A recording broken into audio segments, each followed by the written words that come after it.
question that I want to open with, that I think will get the ball rolling very nicely, will be, what is the biggest mistake that you see in powerlifting today? And before you Yep. Oh, shift. That works. The biggest mistake I see in powerlifting today is intent. Okay. And I don't know if that's bigger or less as big as when I was competing. And by intent, and I thought about this one for a while, because there's a lot of places you can go, like bracing's wrong, rooting, we can go down that whole rabbit hole.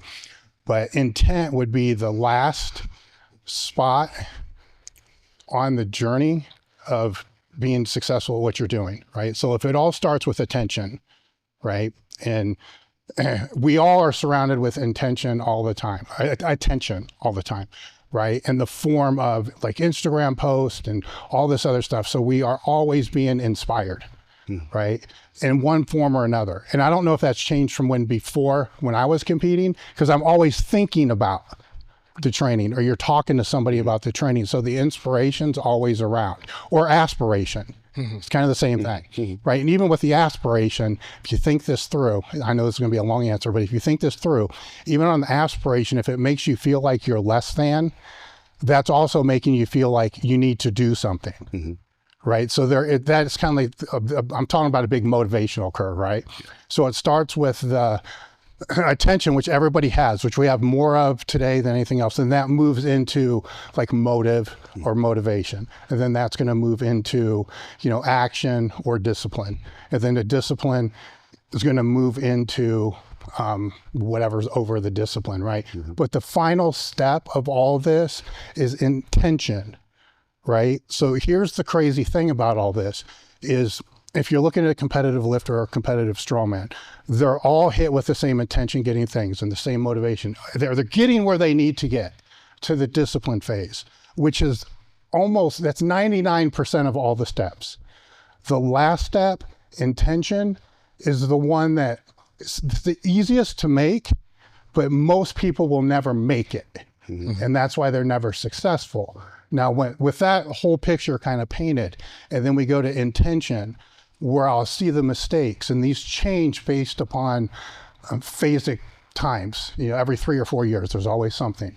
Where right now, bracing's like it's for real messed up with a lot of people. So what is the intention when they're warming up the squat? Let's just use that example. Is the intention just to lift heavy? Like when they go into their training program, it's like, I want to do this for 3, I want to do this, I want to do this. Well, what's the intention? I want to be able to make sure my walkout is crisp from the bar all the way to the final set. I want to make sure that I'm bracing properly from the bar all the way to the final set, right? So they even have the goals that are in there, but they don't have the goals with the intention to make that final step. How do you train your lats? Are you actually just pulling shit, or are you trying to focus on your lats? Do you know what you're supposed to do? The intention is the easiest, it's the easiest thing, but think to yourself. I think to myself, a lot of times it's just not there. So you're saying people have the 99% sorted out, where they have the discipline, the drive, they come mindlessly to the gym, but they do not have the intent to perform. And that's what drives me fucking crazy, right? Because that's when they're doing everything they need to do, except that last one thing. Okay. And for you then, that may make up 1%, but how much of their progress, what percentage of their progress do you think is made up by that intention? As in how much extra, etc. would they make, At a certain point, when all those other pillars are kind of checked, all of it, because all the other things are checked. They're training when they don't want to train. They're working hard when they really don't want to work hard. So all of it. True. Now if we dial it back into the beginner, right? With an intention's not going to really be that big of a deal, because they haven't mastered all those other things. They haven't mastered the discipline, the consistency, and all those things, right? But the question was the power lifters, right? So I'm assuming they're competing, right? So most of those things are filled. They have those boxes, they have those goals, they have their own personal aspirations, but they're not able to connect that one piece through that whole pipeline, because even with it's the attention, the things that they're looking at, the things they're thinking about, are they thinking about those things and filtering those things in a way that's going to filter down into the intention that they need? Mm-hmm. Right? Because there's a lot of information out there. There's more education than there's ever been. There's more inspiration than there's ever been, all over the place. And this is before you're dealing with your own internal. You just walk around the house, you're like, man, I can't wait to fucking squat, or I can't wait to lift. Then you start, it's all over, it's all there. But that last step, that intention step, I don't want to say it's even things that are in the margins, because at this level, they're the things that matter more than everything else. I don't understand, if it's a raw competitive lifter, why they don't focus on their walkout until their last heavy work set. I don't understand why don't they focus on how they're rooting and how they're bracing until the weight gets heavy enough that they have to actually do it. I don't understand why they don't do that if they're doing push downs and all the other shit. True. So then I'll segue a little bit into... This will relate to your time with Westside and a discussion that I had recently with some people on how the points in powerlifting work, the totals, the scoring, the rankings. And I guess this intention would probably drive a lot into it, because right now everyone says the goal is to compete against yourself and just put a little PR every time you do. But back then, from what people have said, even Matt Smith, that there was a top 100 list, and everyone's goal on Westside was to get up on the list and beat everyone on the list. So is that type of intention that you could probably say? No, because that's external. Okay.